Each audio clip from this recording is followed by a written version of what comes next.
The question here is, could you go over a 3D example on finding support reactions?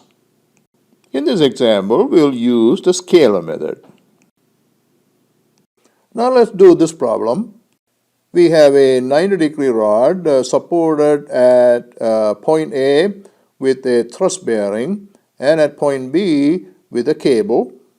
We need to find the support reactions at the thrust bearing at point A and the tension on the cable at point B. And this is a very simple problem. We can see easily that the body to be analyzed is the rod AB.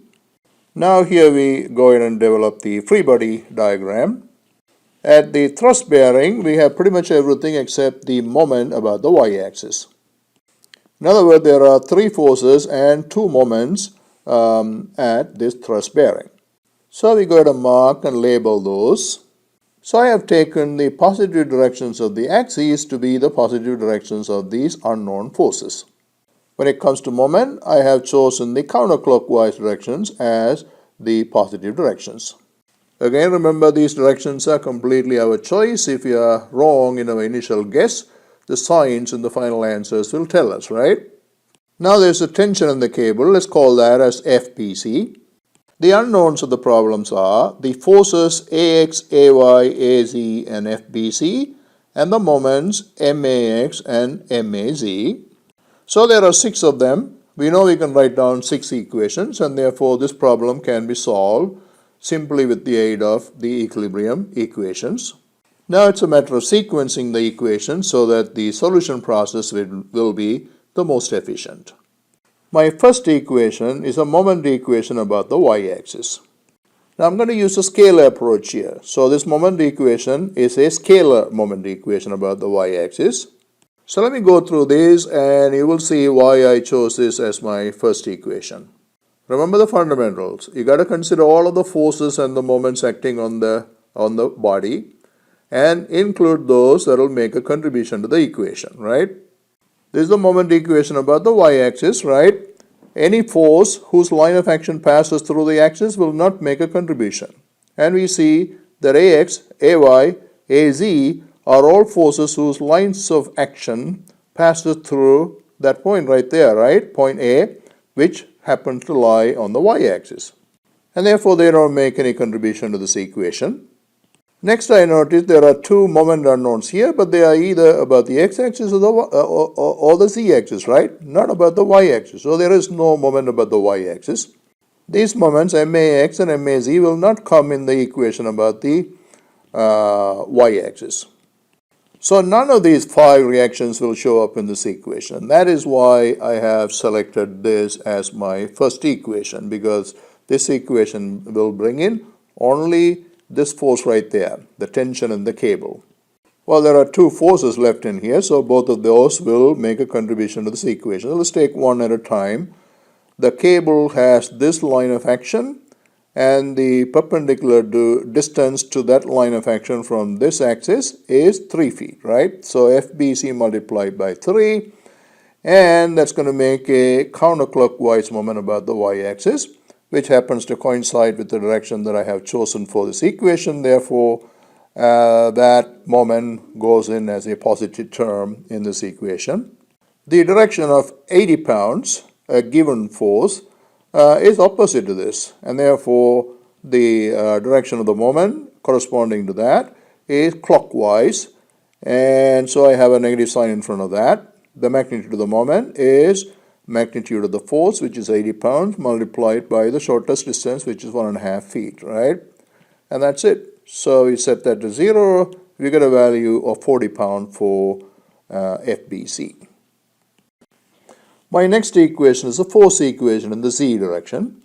So we have FBC, which acts in the positive z direction, so that goes in as a positive term. AZ acts in the positive z direction, that goes in as a positive term.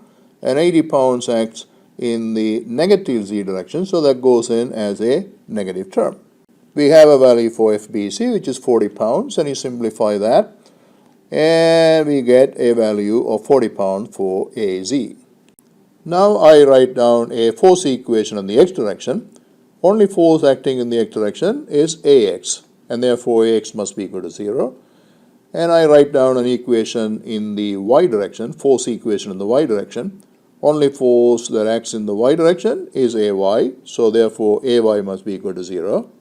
And you can see these equations are independent of these values, so if I wanted to, I could have written these down earlier. My next equation is the moment equation about the z-axis. These forces, Ax, Ay and Az, regardless of whether they are 0 or not, will not make a contribution about for a moment equation about the z-axis because they pass through the z-axis. Max will not show up because that is about an axis perpendicular to this axis. Remember, forces that are parallel to an axis will not twist that axis, right?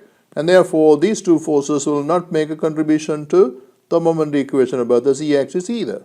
So the only term that shows up in that equation is this moment, Maz, and therefore Maz has to be equal to 0.